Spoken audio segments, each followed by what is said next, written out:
चव्हाण साहेबांनी सांगितलं की त्या ताईनं पण सांगून गेले की मोबाईल गरजेचा नाहीये. खरं एक गोष्ट सांगतोय, तलवार बघा दोघांच्या हातात असतील, मारणाऱ्याच्या हातात असतील, वाचवणाऱ्याच्या हातात असतील. आपण त्याचा वापर कसा करतो ते महत्वाचं आहे. मोबाईलमुळे बऱ्याच गोष्टी चांगल्या झाल्या आणि काही वाईट झाल्या. तर आपण कुठे होतो की बाबासाहेबांचे मूकनायक पाक्षिक सुरू केलं होतं. त्या मूकनायक पाक्षिकाच्या खाली एक ओळ होती. ओळ अशी होती की काय करू आता, हा अभंग होता खरं तर. ओळ अशी होती, साहेब, काय करू आता धरून या भिड, निशंक हे तोंड वाजविले, नवे जगी कोणी मुखियांचा झालं, सार्थक लाजविलं नवे हित. आणि याचा अर्थ पण सांगतो, कारण महाराज म्हणतात, तुकाराम महाराज की अर्थ पाठांतर का असे या करावे, व्यर्थची मारावे गोकुनिया. गोकुनिया काय वेगळे अर्थ पाय अर्थ रूप आहे होऊन या. म्हणून महाराज म्हणतात पाठांतर करू नका. त्याचा अर्थ सांगा की काय करू आता धरून या भिड. म्हणजे हे तुकाराम महाराजांचा अभंग आहे जो की मूकनायक या शब्द पाक्षिकाच्या खाली होता, जे शाहू महाराजांच्या मदतीनं 31 जानेवारी 1920 साली या पाक्षिकाची सुरुवात झाली होती. काय करू आता धरून या भिड, निशंक हे तोंड वाजविले. महाराज म्हणतात की मी आता भीती धरून काय करू, निशंक आहे, कुठल्याही प्रकारची भीती मनात न आणता मी माझे तोंड वाजवणार आहे.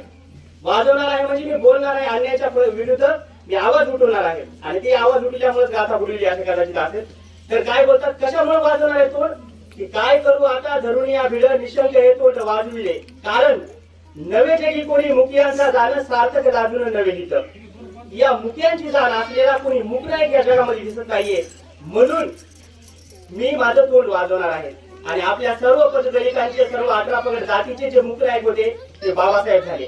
आणि असा अभंग लिहून इथल्या वर्ण व्यवस्थेला, इथल्या चातुर्वर्ण वर्ण व्यवस्थेविरुद्ध आवाज उठविणारे जगद्गुरु संत श्रेष्ठ संत शिरोमणी तुकाराम महाराज यांना मी आजच्या दिवशी वंदन करतो. जिच्या खुशीमध्ये या स्वराज्याचं बीज वाढलं आणि मोठं झालं, जिने स्वातंत्र्याची पहिली उज्ज्वल ज्योत या महाराष्ट्राला दिली, अशी राष्ट्रमाता महासाहेब जिजाऊ. या देशामध्ये शिक्षणाची दारे बऱ्याच लोकांना बंद होती. जवळपास जे 85% समाज होता त्यांना शिक्षणाची दारे बंद होती. पण एक पुण्याच्या ठिकाणी एक असा महापुरुष येऊन गेला की ज्याने इथल्या सर्व वर्ण व्यवस्थेच्या विरोधात आवाज उठवून आपल्या बायकोला सोबत घेऊन पुण्यामध्ये पहिली शाळा सुरू केली मुलींची. आणि सर्व अस्पृश्यासहित सर्व बहुजन समाजाला ज्याने शिक्षणाची दार खुली केली, असे राष्ट्रपिता महात्मा ज्योतिराव फुले यांना पण मी वंदन करतो. बहुजन प्रतिपादक फुलवाडी भूषण छत्रपती शिवाजी महाराज आणि आपल्या अचाट परिश्रमापुढे, आपल्या पराक्रमाने, आपल्या सासरा आणि नवऱ्याच्या मृत्यूनंतर जिने इंदूरची गादी सांभाळली, होळकर घराण्यामध्ये तिथं नाव केलं स्वतःच, ती अहिल्याराणी होळकर. शेकडो वर्षाच्या अंधकाराला भेदून जी ज्ञानाची ज्योत झाली अशी माता सावित्री. हेच आपल्या समाजाची चांगली गोष्ट हीच आहे की आपला समाज हा आता अन्नाचा भुकेला नाहीये, ज्ञानाचा भुकेला आहे. आता 1 जानेवारी साली 1818 जो भीमा कोरेगावचा शौर्य दिन, बार्टीनं एक पत्रक काढलं होतं. बघा आपला समाज किती जागरूक आहे. आपण बुद्धिस्ट आहोत, आपल्याला बौद्ध धर्म, आपली प्रगती आरक्षणामुळे झाली नाही. बाकीच्या समाजाला आरक्षण भेटले ते कुठे आहेत, आपण कुठे. आपली प्रगती झाली की आपण जुनी चातुर्वर्ण व्यवस्था सोडली, जुना धर्म सोडला आणि आपण बुद्धाच्या ओटीत आलो, बाबासाहेबांनी टाकलं, म्हणून आपली प्रगती झाली. बार्टीने जे पत्रक काढलं होतं त्या पत्रकामध्ये होते की 50-60 हजार रुपये जे आहे खिचडीवर खर्च करणार, खिचडी दान घेऊन टाकू, खिचडी दान. पण आपल्या सगळ्या समाजाने त्यांना विनंती केली की खिचडी नका करू, उलटची बार्टीमध्ये म्हणजे जे स्पर्धा परीक्षेची तयारी करतायत त्या मुलांच्या शिक्षणासाठी, त्यांच्या भल्यासाठी काहीतरी करा. आणि तो येणारा फंड रोखला.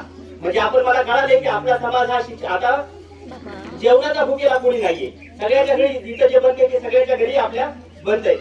म्हणून ज्ञानाच्या भुकेले आपण आहोत. आणि मी सांगत होतो की 1920 साली म्हणजे 16-17च्या दरम्यान, 1916-17च्या दरम्यान एक पत्रक काढले एका राजानं की तुमच्या मुलांना शाळेत पाठवा, नाहीतर 1 रुपयाचा दंड भरा. त्यावेळेस 1 रुपया भरपूर असतील कदाचित.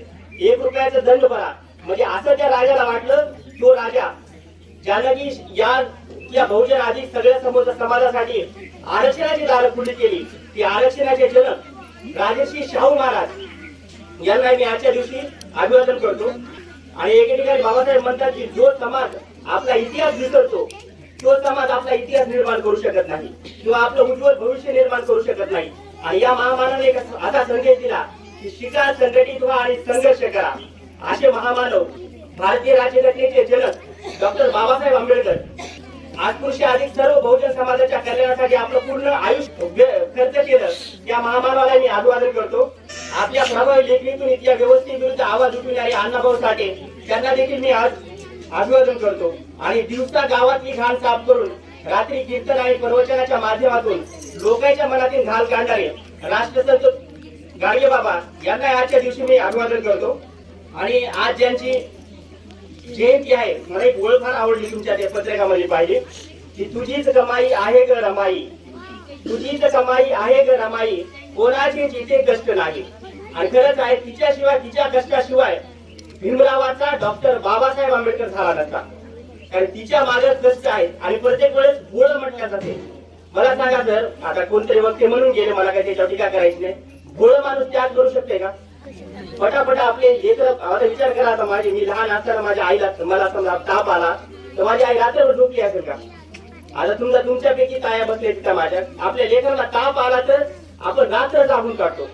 आणि 4 लेकर, गंगाधर, इंदू, राजरत्न, हे जे 4 लेकर होते ते पटापट वारत असताना ती भोळी शांतपणे बघत असेल का? तर भोळी नव्हती रमाई. रमाई कणखर होती, मजबूत होती. कारण तिला आपल्या नवऱ्यावर विश्वास होता की माझा नवरा काहीतरी चांगलं काम करतोय, या समाजाच्या या जगाच्या हितासाठी काहीतरी करतोय, म्हणून ती तिच्या नवऱ्याच्या पाठीमागे उभी राहिली. आणि आपल्याला सल्ला देतात तिला जातोय, रमाई बना रमाई, तू बाबासाहेब कधी बनतो, तू जायची घेऊन येतो 7-5च्या नंतर ते बाबासाहेब. म्हणजे जसा नवरा असेल तशीच बायको बनेल ना. मग बाबासाहेब एवढे चांगले होते, एवढे विद्वत्तापूर्ण शिकले होते, तर त्या शिक्षणाला किंवा बाबासाहेबांच्या चारित्र्याला सोबत अशी रमाई होती, म्हणून ती भोळी नव्हती, कणखर होती. आता गोष्ट त्यावेळेची आहे, 26 नोव्हेंबर 1949. हा दिवस कशासाठी माहिती आहे तुम्हाला? हा, संविधान दिनाचा. ताईसाठी काय आवाज आहे का? या दिवशी बाबासाहेब जे आहेत ते आपल्या आराम खुर्चीमध्ये राजकारणात बसले होते आणि विचार करत होते. त्यांच्या चेहऱ्यावर हास्य होतं, पण डोळ्यामध्ये अश्रू होते. आणि बाबासाहेबांवर विश्वास होता की आता हे संविधान या भारतातल्या लोकांच्या भल्यासाठी काम करील, इथल्या लोकांचं भलं होईल. आणि सर त्यांची भूतकाळामध्ये आठवण गेली. जसं आपण काही मागच्या 2-3 वर्षाखाली ज्या गोष्टी घडल्या, आज काय चांगलं घडत असत तर मागच्या गोष्टी आठवतो नाही आपण, आठवतो ना? तसं मग बाबासाहेबांना लक्षात आलं की आपण राबून माझ्या किती कष्ट सहन केले. त्यांचे एक सहकारी होते शंकरराव शास्त्री म्हणून, ते बाबासाहेबांना विचारतात की साहेब आज काय झालं, तुम्ही रडताय, तुमच्या डोळ्यात अश्रू आहेत. बाबासाहेब सांगतात, एक काळ असा होता की माझा राजरत्न आजारी होता आणि डॉक्टरला सांगितलं की तुम्हाला ही इंजेक्शन दिल्याच्या नंतर, ही औषध दिल्याच्या नंतर तो बरा होईल. पण माझ्या खिशात 1 रुपया नव्हता. माझे 4 मुलं जे आहेत ते फक्त औषध पाण्यामुळे गेले. आपल्यापैकी कोणाची अशी वेळ आहे का? आपल्यापैकी आहे का कोणाची अशी वेळ, औषध पाण्याची वेळ? आपल्या इथे 2 दुर्डी बच्चा दगड शिव्या राहतात. आता तर म्हटलं काही औषध राहील नाही आपल्या दररोज आहे ना. म्हणजे सांगायचं असं की आपली परिस्थिती किती बदलली आहे, आणि परिस्थिती बदलल्याला माझ्या रमाईशिवाय दुसरं कोणी कार्य होत नाही. म्हणून तुझीच आहे का कमाई, तुझ्याशिवाय इथं कुणाचे कष्ट नाही. मग बाबासाहेब त्यावेळेस आठवत आहेत की माझी कशी परिस्थिती बदलली आणि मी माझ्या रामूला कधी सुख देऊ शकलो नाही. कारण जे काय खर्च यायचा तो सगळं संघटनेमध्ये, समाजामध्ये खर्च व्हायचा. आणि बाबासाहेबांच्या पुढे ध्येय होतं, कारण वडिलांना सांगितलं होतं की भीमराव, जर तुझ्यासारखे 4-5 पोरं जर शिकले तर आपल्या समाजाचं भलं होईल, आपल्या समाजातल्या लोकांचं कल्याण होईल. आता ज्यांची नावं लिहून आणली होते त्यांची ते घ्यायची गरजच नाही. आपले सरपंच साहेब इथं शांततेने ऐकताय, त्यांचे कौतुक करायला पाहिजे. कारण ते राजकारणी माणसाला वेळ नसतो, खरं तर त्याला दुसरे काम असतात. ते थांबले आपलं माझं प्रमुख वक्ते म्हणून जे भाषण ऐकतात त्याबद्दल त्यांचे आभार. बाकी ज्यांनी मला इथं कार्यक्रमाला बोलवले त्यांचे आभार व्यक्त करतो. आता रमाईविषयी थोडक्यात माहिती सांगतो. आता जनरली आपल्याला माहितीच असते की जन्म वगैरे काय असतो तो. तर 7 फेब्रुवारी 1898 रोजी माता रमाईचा दापोली तालुक्यातील वनदेवी जन्म झाला. वडिलांचे नाव होते विभूती धोत्रे आणि आई होत्या रुक्मिणी धोत्रे. यांच्या पोटी लहान असतानाच आई वारली आणि त्याच्या 4-5 महिन्याच्या अंतरामध्ये वडील देखील वारले. आता एवढ्या कमी वयामध्ये घरची सगळी जबाबदारी इथे रमाईवर आली. रमाई जर गोळी असती तर ती कधीच ती टिकून राहू शकली नसती. आणि त्यांचे एक वलंकर काका आणि गोविंद मामा होते ते त्यांना घेऊन मुंबईला आले. मुंबईमध्ये राहत असताना भायखळ्याच्या एका चाळीमध्ये एक सुभेदार रामजी सकपाळ आपल्या भीमराव नावाच्या मुलासाठी वधू शोधत होते आणि त्यांनी एक वधू पाहुणे ठेवली होती. त्यांच्यासोबत बोलाचाली झाल्या होत्या तर त्यांच्यासाठी वधू पाहुणे ठेवली होती. पण त्यांना असं कळाले की वलंकर काकाकडे एक मुलगी आहे जी लग्नासाठी मुलगी आहे. त्यावेळेस माता रमाईचं वय होतं फक्त 9 वर्ष आणि बाबासाहेबांचं वय होतं 14 वर्ष.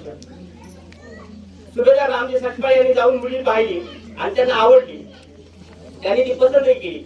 पण जात पंचायत बसली की रामजी सकपाळानं अगोदर म्हणजे एक मुलगी पसंत केली होती. ती पसंत त्या मुलीला नाकारून दुसरी कसं काय पसंत केली म्हणून रामजी सकपाळ यांना काही दंड द्यावा लागला त्यावेळेस. पण जे सुभेदार रामजी सकपाळ त्यांची निवड किती योग्य होती की आजच्या प्रसंगी आपण जर विचार केला की अगोदर कुठली तरी मुलगी एक शोधून ठेवली होती बाबासाहेबांसाठी, ती केली असती ती कशी निघाली असती त्याची काही गॅरंटी नव्हती. पण रमाई जी रामजी बाबांची दुसरी शोधून गेली रमाई ती किती चांगली निघाली. आणि मग त्या भायखळ्याच्या बाजारी आज आपले लग्न असे होत आहे की विश्वास बसत नाही की महाराष्ट्र लग्न आहे म्हणून. जेव्हा ते म्हणतात जयमंगल राष्ट्र गाता तेव्हा लक्षात येते अरे ह्याची लग्न आहे का. इतकी परिस्थिती आपली बदलली. आपल्या अंगावर चांगले कपडे आले, चांगलं तुमलं खायला लागलो, सोन्या दागिन्याला मडवायला म्हणजे आपलं स्वतः अंगावर आहे. तर हे कशामुळे झाले तर हे फक्त रमाईच्या त्यागामुळे झाले. त्या बिचारी जर हात गेला असता तू काय समाजाच्या नावानं ओरडतोय, मी तर एखाद्याला औषध नाही पाणी नाही, बाबासाहेबाला घरी बसून ठेवलं असतं तर आज आपण कुठं असतो. आपली एक परिस्थिती अशी होती, मी वाचले एका ठिकाणी, आपण शेणातले ज्वारी धुवून ते दळून आणून खात होतो. अशी परिस्थिती होती. आज जे आपण शिळ्या राहतो ना आपल्याला काय वाटत नाही त्यातलं. पण एक परिस्थिती होती, मला कदाचित माझ्या आजोबाच्या अगोदरच्या पिढ्याने ती पाहिली असत. तर रमाईचा त्याग किती असत. ती बिचारी माझा बारिस्टर नवरा आहे आणि मी शेण गोळा करते जर लोकांना कळालं तर माझ्या नवऱ्यावर फुकतील, म्हणतील तू बारिस्टरचं बायको आहे तर तू अशी का किती हलक्या दर्जाचं काम करते. आपल्यापैकी कोण शेण गोळा करते घरच काढायला वेळ नाही है ना. तर बॅरिस्टरची बायको म्हणल्या तिचा काय ऍटिट्यूड असेल विचार करा. आपला नवरा जिल्हा परिषद शिक्षक जरी असत तर ती शिक्षकासारखी चालते भले तिला लिहिता वाचता येऊ नये आहे का नाही. तर बॅरिस्टरची बायको आणि तेही बॅरिस्टरी काय की आपल्या ब्राह्मणगावच्या शाळेत कॉलेजमध्ये केलं नाही केलं. ते London School of Economics, Gray's Inn, Columbia University याचे तर बरेच जण नाव येत नसतील. एवढी degree MA PhD DSc LLB DLIT barrister at law 2 जण घेतल्याशिवाय तर आता येतच नाही. याच्यातली एखादी डिग्री राहून गेली असं एवढा शिक्षित त्या माणसाची बायकोचा तिचा ऍटिट्यूड काय असेल आता पाहिजे का नाही. पण ती मात्र अहंकार नव्हता. तसा अहंकार आपण शिकला पाहिजे. हे आहे की आम्ही बाबासाहेब व्हायचा प्रयत्न करावं. तुम्हालाच अहंकार नाही आम्ही कसं वागा असं नाही. नवरा जसा असं तशी बायको बनत जाते हळूहळू. नवरा रागीत असत बायको हळूहळू रागीत बनते. कारण ते ढवळ्या शेजारी पवळ्या बांधला वाद नाही तर गुण लागला आपल्या मराठीत म्हण आहे बरोबर. हा तर आपण हे चांगलं वागा समोरच्या आहे वागा.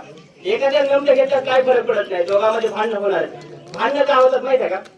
कारण माझी तुझ्याकडून अपेक्षा आहे तुझी माझ्याकडून अपेक्षा आहे ना. ज्या दिवशी अपेक्षा संपली प्रेम संपलं. भांडणे होणार नाहीत. आता शेजारी कोण अनोळखी व्यक्ती आहे त्याच्यासोबत अपेक्षाच नाही त्याच्यासोबत भांडणं कशी ठेवणार. म्हणून भांडणे गरजेचे आहेत.